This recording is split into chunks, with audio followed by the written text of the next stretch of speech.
Praise the Lord.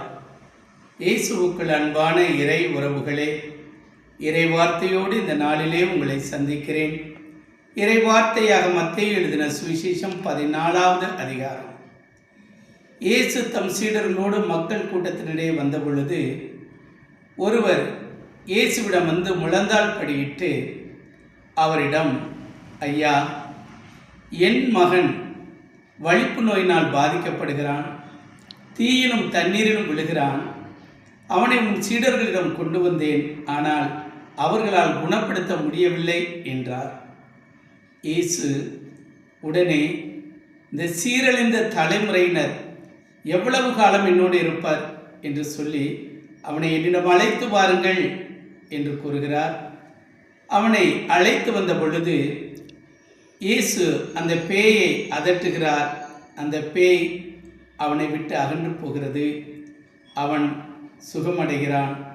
என் அன்பு தெய்வ பிள்ளைகளே, பின்பு சீடர்கள் இயேசுவிடம் வந்து, ஏன் எங்களால் அவனை அந்த பேயை ஓட்ட முடியவில்லை என்று கேட்ட பொழுது, உங்கள் நம்பிக்கை குறைவுதான் என்று சீடர்களிடம் சொல்லுகிறார். ஆமன் தெய்வ பிள்ளைகளே, சிறிதளவு கடுகு விதையளவு நம்பிக்கை இருப்பின் மலைகளை அது பெயர்க்கும் என்று சொன்னால் கண்டிப்பாக அந்த விசுவாசம் கண்டிப்பாக அதை பெயர்க்கும் என்று கூறுகிறார்.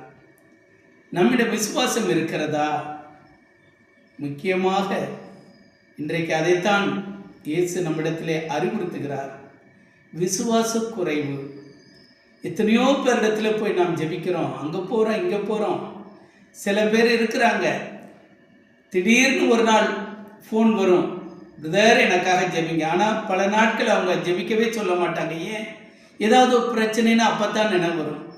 ஆண்டவரிடம் கேளுங்கள், விசுவாசத்தோடு இயேசுவிடம் கேளுங்கள்.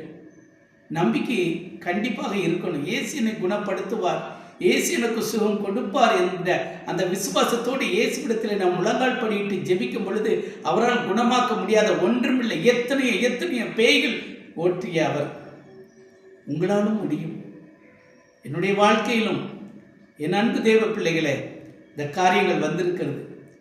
பேய்கள் ஓடியது. அன்பு தேவ பிள்ளைகளை ஜெபிக்கும் பொழுது விசுவாசத்தோடு ஜெபியுங்கள். ஆண்டவர் அந்த விசுவாசத்தை கனப்படுத்துவார். ஆமீன்.